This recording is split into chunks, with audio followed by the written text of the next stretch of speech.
Welcome to Chillin' 101. We hope this video helps. In this video, I will explain how to make a circle box.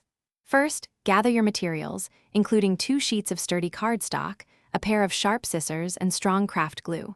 You will also need a compass or a circular template, like a small plate, to draw your perfect circles. A ruler and a pencil are also essential tools for marking and measuring accurately. Ensure your workspace is clean and well lit for the best results. Now let's focus on precision. Draw 2 identical circles on your cardstock. These will be the top and bottom of your box. Next, cut a long rectangular strip for the side wall. Its length should match the circumference of your circle, plus about 1 inch for overlap. The height is up to you.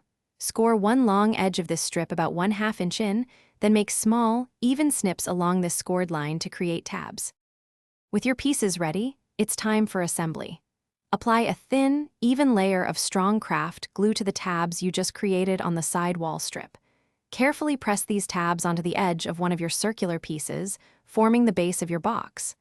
Overlap the ends of the side wall strip by about 1 inch and glue them securely together.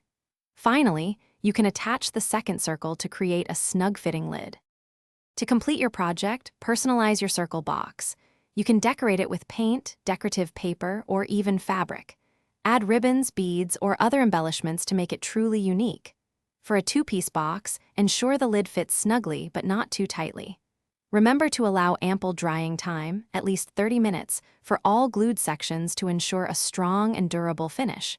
Enjoy your custom-made circle box. Thanks for watching.